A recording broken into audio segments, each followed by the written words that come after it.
Hello, my name is Justin Westbury, and today I'm talking about the impact of culture on emergency management, planning, and response. First of all, what is culture? Well, culture is a set of shared attitudes, values, goals, and practices that characterize an institution or organization. Culture is made up of racial, religious, or social groups and their characteristics of everyday life. Culture can be transmitted through language, material objects, ritual, institutions, and art, and they're usually from one generation to the next. So we ask, why is culture important in emergency management? Well, culture competency allows for clear understanding and better management response in times of disaster. Really, there is no one-size-fits-all approach. The United States is a melting pot with many different religions, races, and social groups. We must also use the best form of medium that will reach the diverse audience needed. Each group wants their belief and customs abided by in the disaster process. Also, we need to ensure that minorities and impoverished individuals are represented and protected. To understand a culture, we use culture competency. FEMA defines this as the knowledge, skills, attitudes, policies, and structures needed to offer support and care that is responsive and tailored to the needs of a culturally diverse population group. Emergency managers are not trying to be politically correct, but basically they're just trying to follow the golden rule, and that's treating others how you'd like to be treated. The underlying goal is building trusting relationships and providing a sustainable partnership for future disasters to come. When engaging with new cultural groups, emergency responders must be knowledgeable of their custom to provide the best care possible. When looking at emergency management and culture, we must focus on emergency responders and how they must be culturally aware and accepting. Emergency responders may have different backgrounds from the survivors they are trying to rescue. This could include race, ethnicity, religion, and language. Responders must become self-aware and remove these personal biases and stereotypes to focus on the task at hand, and that is saving lives and protecting property. Emergency responders must also improve their communication skills and try to eliminate language barriers so they can help reach these diverse populations in a competent manner. FEMA has put together a set of questions that address varying culture groups.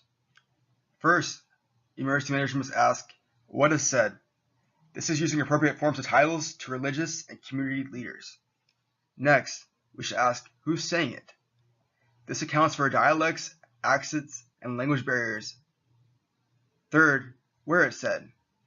We should choose thoughtful places that are neutral spaces to all groups affected. And lastly, most importantly, how it's said. Keynoting should be carefully planned and also convenient to different culture groups. This can help inform cultures of mitigative and recovery techniques that can help for the future to come. Here's a list of a few cultural factors emergency managers must consider. For example, with food.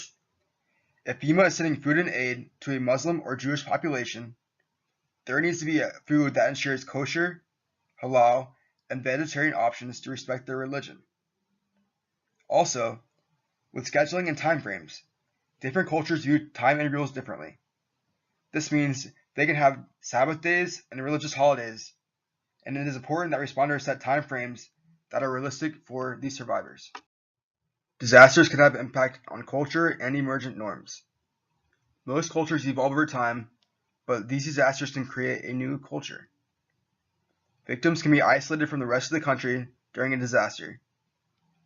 This can cause new emergent norms to be introduced. These developed emergent norms are usually temporary and last from the start of the disaster to the end of recovery.